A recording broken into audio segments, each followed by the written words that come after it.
how is everything in the Sons of Alpha Centauri camp at the moment? Everything's pretty good. Yeah. Yeah, we're glad to have got two records out back to back over 2 years. I think Mm. pretty much. I think we worked it out so that Continuum came out 500 days after, like Buried Memories came out 500 days after Continuum, and we wanted it to sort of really complete that phase pretty quickly and succinctly, Yeah.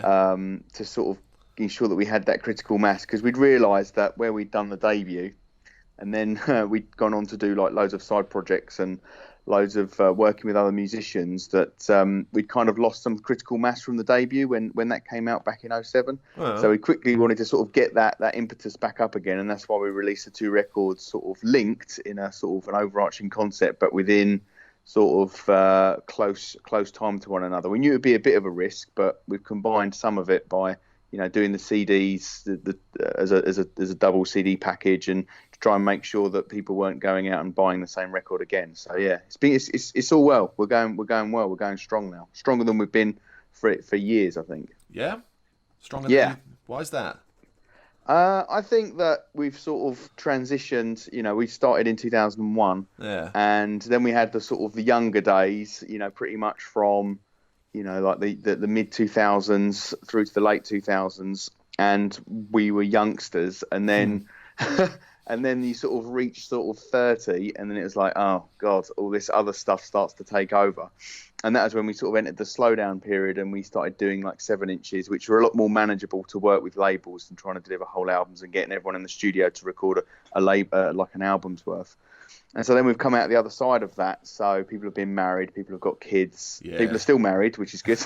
And then everyone's sort of come back together post that sort of phase. So now we're ready to. We all know where everyone is and in their lives, and there's a lot less uncertainty. So we really think that now's the time when the band's actually probably going to start making real inroads, which 18 years in is pretty strange way of going about it, but it's a strange industry, so it's cool. Yeah. I mean, it's hard to believe that you've been doing it for 18 years almost. And as you say, well, you said strange industry, but it's a difficult industry more than anything else, particularly nowadays. Yeah. But if you're more settled, then I guess nothing's stopping you. Yeah, that's right. And rather than sort of go out and you put a record out and then you have to do an album cycle with PR and the labels, Yeah. and all of that kind of stuff. What we wanted to do between the first and second record was try and learn a bit more from the people that we thought were our peers. So that's why we did all the stuff with Karma to Burn. We did all the stuff with Yawning Man. Those guys were like instrumental legends, really, that we looked up to, and then we collaborated with them. Now they're our friends, and we've learned a lot from them, and we're still collaborating with them. And having learnt from them, we've sort of missed a lot of the pitfalls that I think a lot of bands might have fallen into otherwise, like over-exhausting yourself with touring and stuff like that, playing the same local venues again and again, the same 30 people turning up, 20 people, and then it's just like friends. Yeah. And that's just what causes a lot of tension. So, we learned from that, and that's what I think sort of lent us to sort of take it to people like Aaron from Isis and Palms, who was going to mix the record, and then Justin Broderick and James Plotkin for the Continuum, for the Buried Memories, rather sort of collaborations and retrospective. And they're what people are accessing now is our music, but it's been interpreted by people that they already know, like Justin Broderick, sort of really established musician. And we've learned how to engage and communicate professionally and properly with these people, having done it after our first album, as opposed to sort of jumping straight into a second album. So it's sort of self-fulfilling prophecy in that respect, and now more things are opening up again. So yeah, it's definitely a good time, and we feel the upward surge, which is cool. Good. So it's been a little while now since Buried Memories has been released. Well, a little while, a very short while. How are you feeling about how have you found the reception so far? Have you even looked? I haven't looked as much as I used to, because I don't have as much time, because me and Marlon did actually take the bold step once of trying to go full time with it, Okay. and yeah, that was a while ago. But then we had loads of time to do lots of stuff. But the reception so far has been very positive. I mean, the first pressing of the CD is sold out, so we've got to repress the CD. So the pre-orders, they did the H42, who are releasing it worldwide and have done the main press.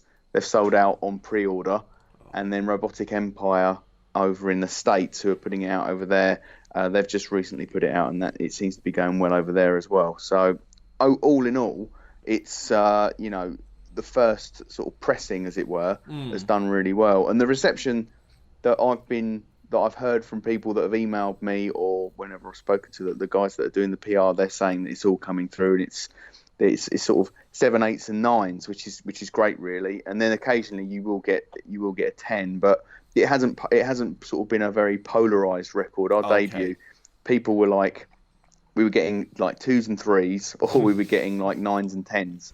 Whereas this one, it seems to be fairly consistent, and it's not really. We haven't really pushed the record as much, because we know that it's 2 10-minute tracks of ours, and then a series of like reinterpretations and remixes by established, people that we've worked with. So we didn't want to go all out and say like, oh, this is an album, people need to buy this. It's kind of been quite sort of, the people that were into Continuum have come out and grabbed it, and then more people have come and grabbed it because of the fact that Justin's involved and James are involved. So we've been sort of quite laid back about it. We haven't pushed it in the same way that we Continuum was a much bigger push, I think. And so it's been received very well. And it's got some good press. It gets particularly good press. The band gets a lot better press in Europe than in the UK. We haven't really got an awful. Yeah, that's in Germany in particular. It does very well. And in Belgium as well, we've always done quite well. And in Russia, strangely enough, we've always had a great audience there. But domestically, it's not really a bit like Bush in that respect. They did really well abroad, but did nothing at home, sort of thing. And we always sort of Marlon's more frustrated with that than I am, because he's kind of like, but we're a UK band, we should focus on our domestic audience. And I'm kind of like, but I think people are more interested in the instrumental vibe in Germany of what it is that we're trying to do, because we're not kind of, and I wouldn't sort of say we're a stoner band or a post metal band or a post rock band or anything like that. So it's kind of about acknowledging the band for its concept and its content, as opposed to just liking the band for being part of a scene. Because as much as we've played like Desert Fest and supported a lot of stoner type bands, we're not really part of that scene too much, to be honest. Apart from the guys from Desert Scene, we know those guys. We get on with those guys; they're great. But we don't like there is a UK stoner scene. Yes. We know the bands, but we're not like in it to win it. You know what I mean? It's like we're fairly devoid of that. We're a bit sort of separatist in that respect, probably because we live out on the Isle of Sheppey, and we're a bit sort of like non-integrated, I suppose, into the London stoner scene, and we don't tour that much, so we don't really see any people on the road. We make friends, but not like averse or abrasive or anything like that. It's just sometimes you're a bit more, sometimes it's about just sort of keeping to yourself and just seeing how it goes, and people that like it, and pursuing the people that like it, as opposed to chasing those that might eclipse you. Yeah. You already said it as well. Buried Memories, Risky Direction. Because it's a 6-track album where 3 tracks are basically the same song remixed. Why this route? What made you think this was what we wanted to do with it? I think, to be honest, it was the opportunity to work with Justin and create something that he hadn't done before, which, looking at his back catalogue, was pretty hard, bearing in mind everything he's done with Gesu and Godflesh, Napalm Death, stuff he does with JK Flesh, Final, Council Estate Electronics, all this stuff that he does. And we were kind of like, when I sort of pitched it to him, he was interested, and it was trying to captivate something that he would want to work with us on, because he didn't want to just sort of mix a record and then master it. it was a case of trying to bring together. Initially, it was going to be a full-length collaboration between us and Justin, and his time is so stretched. So we started this just before he reformed Godflesh, and he sort of did the mix, which is quite a long song anyway, Hitman, and then he really got into the vibe of bringing together the remixes, and so he did the two different ones, and that was when we knew we were onto something positive. And then just as we got into the studio to start doing more tracks for Continuum, we were like, oh, we'll do the second half, so to speak. Yeah. His time just evaporated, basically. And so we wanted to try and put the record out now because it's a fit with Continuum and it fits well. Yeah. And it will make sense in terms of chronology, when you look back on a body of work. Yeah. But at the moment, it's kind of, you look at the debut and then Continuum and you think, are the band going in this kind of electronic kind of direction? And we're not. It's just a hybrid of our sound and James and Justin's sound, and it's sort of like a bit left field, but it fits in with the body of work, bearing in mind where the band's sort of looking to go next and stuff like that. Yeah. You must have a lot of faith in Justin Broderick and James Plotkin and their abilities to, I guess, allow anyone to remix and play around with your work. Yeah, totally. I've big fans of both those guys, their work and the bands they've been involved in, and it is kind of you sort of fire it off, and it's not just me. I mean, I may be the spokesperson because the other guys say and have never said anything else to anyone really, but they've all got like their own views and opinions, and some of it's quite divergent. I don't think anyone in the band actually agrees on one single band. I think everyone in the band agrees on Caius, but like I think that's kind of it. But like there's like it's very difficult. So in terms of trying to keep everyone happy, but they were all completely signed up with Justin and James, which was great. James mastered the debut, so he kind of was in the loop already, which is why it was easy for it to bring him in to sort of complete the final half of the record. But yeah, it does require quite a lot of faith to bring someone in like that, especially where, even though we know we've been going for 18 years and we've put out, a series of collaborations with other people, perceptually, in terms of Discogs or whatever, this is our third record. Yeah. So it's kind of, people will be like, well, the third record should really be the record. Whereas for us, it's kind of like, well, it's not the record. It's just a second half of the second record, so to speak, which kind of makes sense, I think. But time is going to have to give it room to breathe, I think, so that it all sort of fits into place. But even so, it's, as I say, we couldn't be happier with how it's doing and how it's been received. So that's positive. What was the biggest challenge you faced when it came to Buried Memories, other than, say, the time situation when it came to the mixing and stuff? I think it was kind of the order of bringing up material that we have released in 2007. So material that was kind of like, over 10 years old at the time, re-recording some of that material in different ways and feeling very much like there was a bit of a malaise of, why are we looking backwards in order to go forwards? Right. Surely we need to go forwards with new material. And like James remixing 23 SS Montgomery from the debut, the fact that we did an extended version of a track off the debut, the fact that we included in the vinyl, in like 80 copies of the vinyl edition, we always do like a 3-inch CD that's very limited in all of our releases, that again is more remixes of tracks from the debut. It felt a little bit introspective and a bit sort of like we were regressing back to a band pre, as I mentioned, that sort of 30s period, which was a very different world for us, and to try and make sure that felt like part of the future, I think was the biggest challenge. So that was the biggest challenge. I think people felt that perhaps we should be writing new material and getting Justin to bring that together. But I think that in retrospect, it's better that we've consolidated it all, because now it feels like, in actual fact, that's the cut-off point, Buried Memories, and that sort of brings all of those releases together holistically, which is a nice feeling, because it feels that you could go forward anywhere now. And, it could you've got like a springboard to go anywhere. Yeah, the way you describe it, it creates a picture in my head of that complete Yeah. thing, as you say.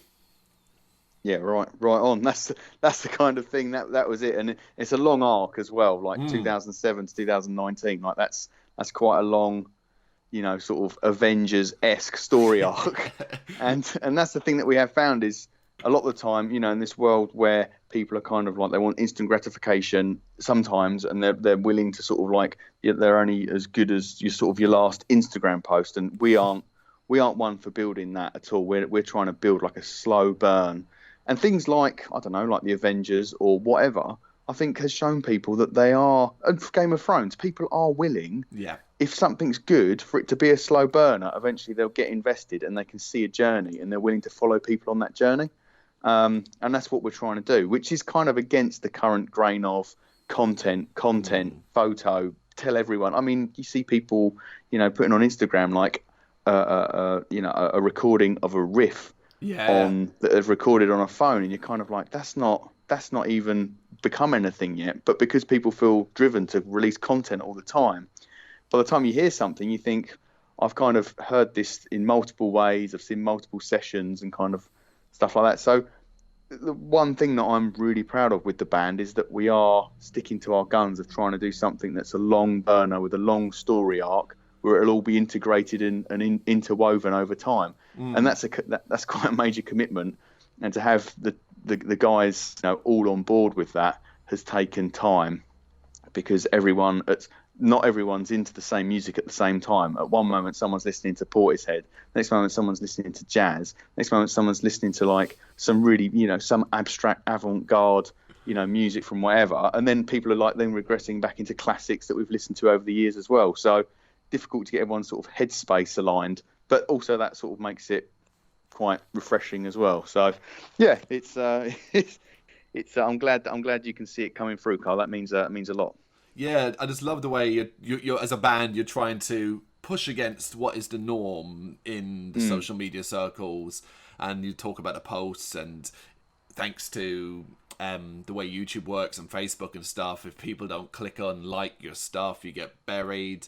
And I do like the idea of a slow burn, as you say, provided, unlike, say, like Game of Thrones or something, when it comes to the end, it doesn't screw it up. Yeah, that's true. And that's the big one, isn't it? There has to be that payoff. And there has to be the reward for the people that have been there since the beginning or have got on board close to the beginning. And I think that this phase is the beginning. And it sounds, like I said, it sounds strange for a band to have been around for 18 years. I mean, we were quite fortunate that we got together when we were still all fairly young and teenagers and stuff like that. Yeah. But there will need to. We don't want to ostracize people on the journey, and that was the slight risk with Buried Memories, that we might ostracize some of the desert crowd that have been into us, and the stoner crowd that have been into us, which is at the moment sort of constantly building in sort of popularity, which is a great thing. We didn't want to ostracize them, but then equally we didn't want to say, well, we're not going to do it just because we don't want to ostracize people. If we don't want to include ambient and electronica in the sound, then that's great. And they feel like we can really move forward. And as you say, as long as there will be that payoff, that the sort of the map, the sort of the star map of how it's all going to evolve is kind of there on paper. Well, there's an argument as well. What you're doing is kind of the point of progressive metal, remix and expansion, and coming up with new ideas. Do you kind of think that's the future? Yeah, definitely. But for me, absolutely. To expand on ideas, to collaborate. I think that a lot of people still are aspiring to deliver content, as much content as they can, to as many people as possible. And for us, it's been about our journey. The great thing about the internet for us is that it's unlocked our access to people who previously in the 90s would have been completely unavailable. So getting hold of someone in Karma to Burn in the 90s when they're on Roadrunner would have been impossible. You just wouldn't have, getting hold of Mario Lally and Gary Arce from Yawning Man and Fatso Jetson and those guys in the desert in the 90s would have been impossible. It just wouldn't have happened. Whereas now the internet has unlocked that ability to communicate, to get hold of those people, to collaborate. And so a lot of our sort of internal reward has been around working with those peers and then learning from them, gaining their respect, and then them helping us to unlock doors moving forward. And so a lot of stuff has been sort of quite introspective, and it's been quite progressive as well. So, Yawning Suns, the first Yawning Suns came out 10 years ago. Yeah. And it doesn't feel like 10 years ago. But that sort of built a lot of interest around that record and around that band. And so because you've built these relationships, you can always come back to these things. And there are other things we could always come back to them, but it needs to feel like it's at the right time and stuff like that. So for us, that's the reward. And like progressive metal should really be about, I'll never forget, like there were loads of collaborations I remember hearing. Like when the Melvin collaborating with Paul, some of these things that were going on, it was absolutely brilliant. And they're only one-off tracks, but they were absolutely brilliant. And you really think, oh, what could have happened there? Side projects and that happen there, and you think, oh, this is brilliant, because that's the really exciting stuff when you get like side projects happening. It might only be one record, but you think, oh, that was a one-off. And occasionally you'll go see that band, and then they will pull out one of the records, a track off the side record, off the side project album. You'll be like, oh, this is, it's all part of a like a culture, so to speak. And I think that you can, yeah, exactly. It builds a world, and you can dive into it, And again, I think this is happening with some of the best art all over, isn't it? It's creating these side cultures. Yeah. Like it doesn't matter if you're into Breaking Bad, people want more, so they create Better Call Saul, and then they create El Camino. Yeah. Or if you're into Game of Thrones, they create a prequel. If you're into Halo, then they create all these, then they create Halo Reach, and because people want to build around the story. And it's a bit like that with music as well, isn't it? Build around the story, and people will get into it, and eventually it will all sort of become more and more interconnected. Yep. Whereas some areas that's a lot of it requires a lot of energy, and sometimes, given the amount of energy that's invested, the immediately obvious sort of performance indicators, I suppose, that would be used by someone who works in a label would be like, well, okay, we printed 500 copies, it sold 500 copies. We're not going to print another 500 copies because 70% of sales are on pre-orders. So you've got to try and maintain an interest to try and get people to keep pressing your stuff. Yep. And that's kind of the level we're at the moment. Is trying to keeping our stuff available and in print, and that's a priority. And it's good that Buried Memories has done well, but now we've got to keep it doing well and keep it in print, so to speak. Because if people want to look back and buy those records, otherwise they end up on Discogs. And I every so often I go on Discogs and I'm like, I need to reprint that record because it's not right that's being sold for that amount of money. Right. That's not cool. I don't believe in the fact that the best vinyl is unavailable. I think that the best music should be available for people if they want to listen to it on a physical format, and the physical format should be available for people that want to appreciate it. So yeah, that's it. Sort of a bit of a digression there, but it's all worth chatting over. No worries. So, do you have a personal favourite track from Buried Memories? I'll tell you mine. Yeah, cool. Go on. Mine is the Gesu remix of Hitman. Oh yeah, I think that's a favourite. It's definitely between that or Justin's mix of the actual track itself. Yeah. I think the Gesu remix of Hitmen is especially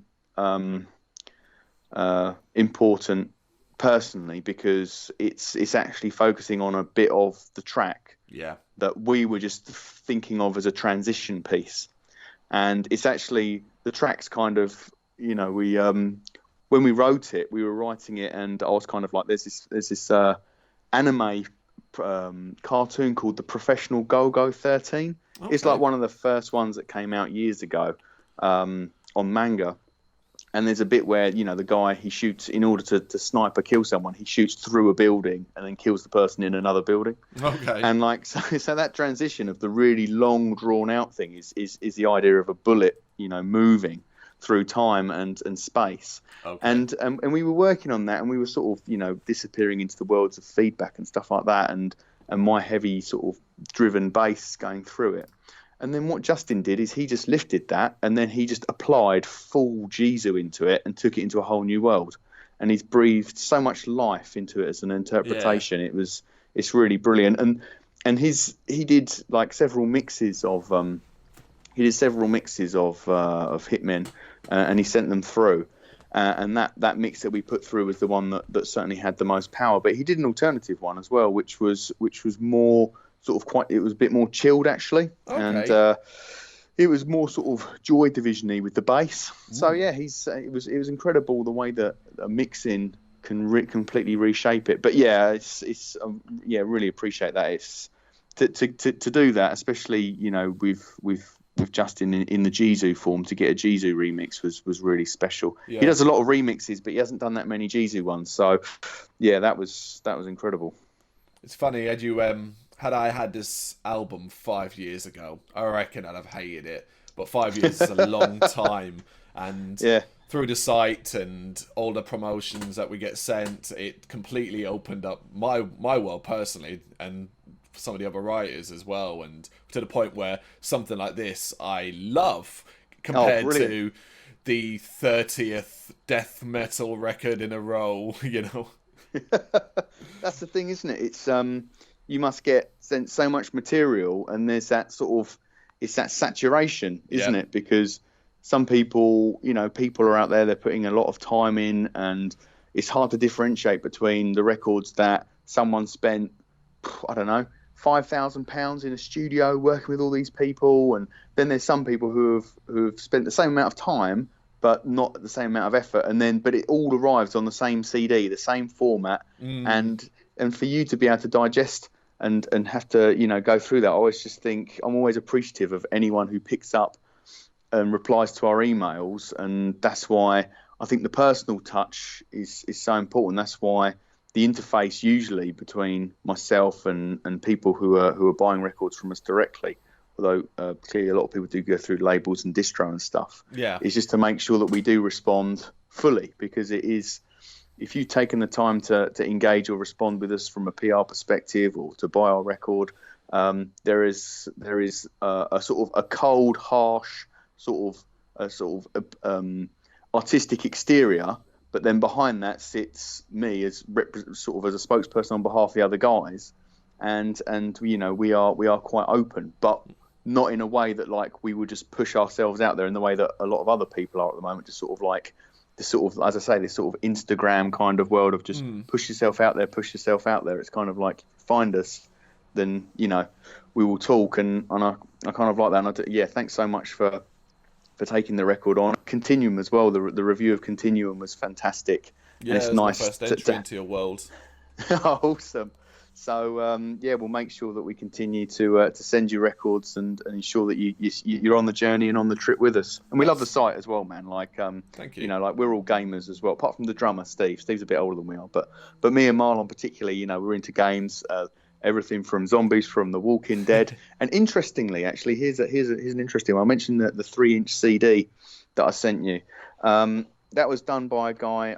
There's a track on there, a remix of the last track on our debut by a guy called Stephen Hoper. And he was the guy that did the soundtrack to the Zombie Diaries, which is a film that I know that movie. yeah. He did the soundtrack to that. Because so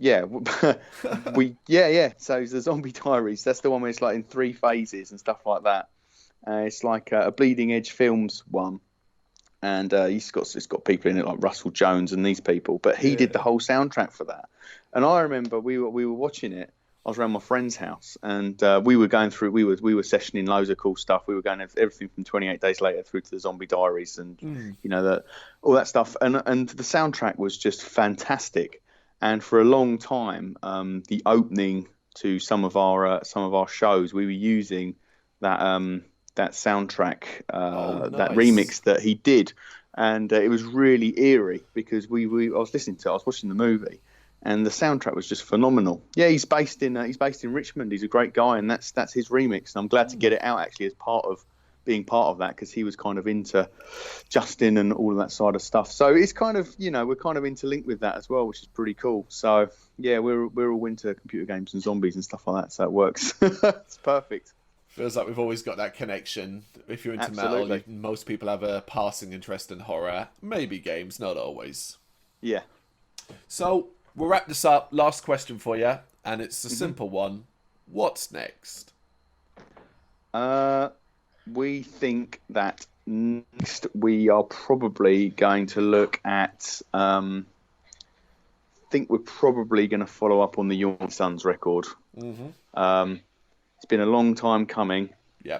But I've been out to the desert, seen those guys. We brought some material together. It needs to be finalised, but yeah, it looks like that part of the story is going to get another chapter added to it, and that's going to be pretty exciting. So should be some interest around that, and that will hopefully be dropping next year. So that'll be cool. And then for SOAC, we think that we will probably be looking at something towards late 2020 as well. So trying to keep up with putting something out every year from now onwards, and as I say, sort of building that critical mass. Wow. Yeah. Brilliant. So I'll keep you posted, Carl. Yeah, we'll be man. sending you some Brilliant. more stuff. Thank you.